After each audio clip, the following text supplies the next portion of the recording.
Ako nga, nakapagtapos na ako ng doktora eh. Oo. Meron na ako doktora. What I'm doing this, ba't pa ito ginagawa? Ba't pa ito ginagawa? Kumikita naman ako ng sapat-sapat. Bakit kailangan ko pa itong gawin? Ito, ginagawa ko to. Hindi lang para sa akin, para sa susunod na henerasyon din. Ito rin yung ambag ko sa ating lipunan, sa ating bansa. Bakit ko kailangan gawin ito? Bakit kailangan nagtsatsaga ako? Alam mo, ginawa ko ni Sis na bilang admin. Alam mo, hindi ako natutulog. Ginawa niya akong admin. Hindi talaga ako pagka nag-post ako, talagang tumataguntong yung telepono ko. Ang dami nga ito. Kahit ako nakakatulog. So, ba't ko ginagawa ito? Sakripisyo talaga.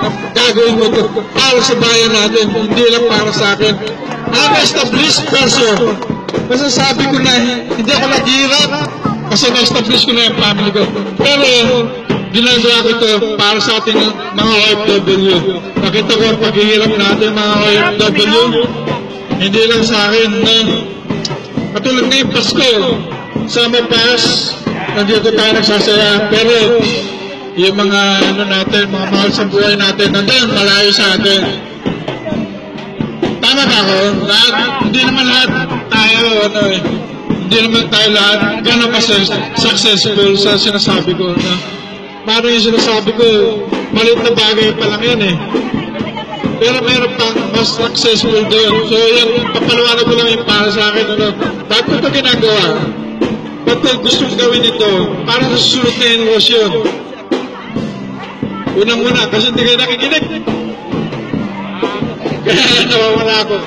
Makinig po tayo, basta... Dito po kayo, dito. Yan.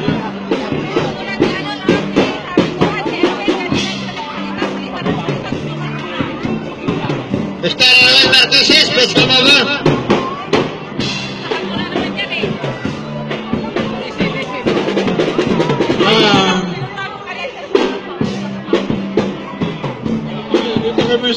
Hindi, okay lang. Papamuna. Isip ko pa yung malalim kong sasabihin.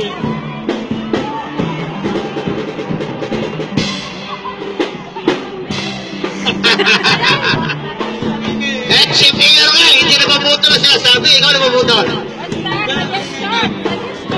Yun na, yun.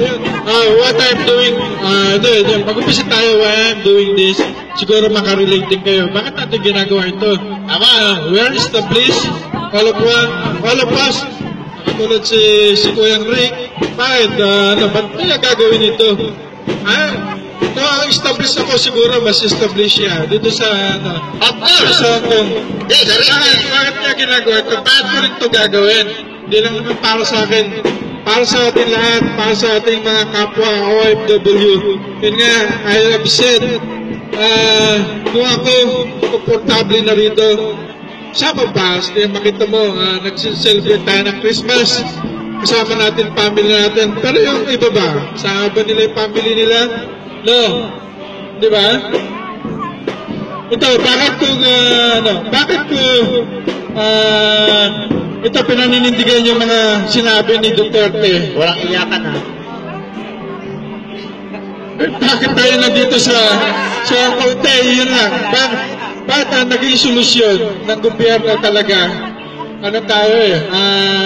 Ito, titirahin ko na rin ang government natin. Bakit ang palaging solusyon? OFW, padala palagi ang mga OFW, ang mga Pilipino sa ibang bansa para magtrabaho.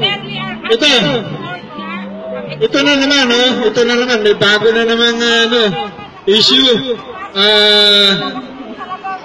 Nagsimula ito nung nag-meeting ang mga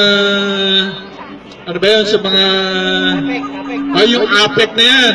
Diba nagkaroon ang Japan ngayon mag-i-import na naman ng mga OFW. Ano ibig sabihin yung mga susunod na henerasyon sa atin, gagawin na naman nilang OFW. Gagawin na naman nilang alila sa ibang bansa. Correct. Diba? Correct, dapat. Kaya ngayon na, yun yung solusyon nila. Tayo ngayon sa henerasyon natin, tanggap na natin yun eh. We agree of that kasi tayo, we can provide, tayo mga OFW, kaya natin mag-provide ng magandang, na magandang kinabukasan sa family natin. We can send, dollars to our family. Pero, yun na, alam nyo, pagiging OFW, napakahirap. Diba lahat, daman natin yun. Ngayon, ang solusyon ng gobyerno, sasabihin nila sa Japan, malaki sweldo. Ano ibig sabihin nun? Our next generations is to become OFW again. Paghihirapin na naman natin sila. Pero ito, napakagandang narinig ko kay Duterte, one of his interview, sabi niya, magtatayo tayo ng isang island na gagawin natin industrialized island.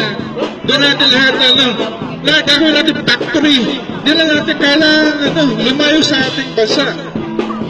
Diba? Yun yung isang pinandigan. Yun yung isang, yun yung isang pinakapitan ko kay Duterte. Kaya ako nagsusumikap na supportahan siya. Kaya, asa na LPW, ano na tayo, yun nga, hindi na natin kailangan yun eh. Basta ito, wala pa akong sasabihin. So, yun lang. Sa ngayon, yun lang muna.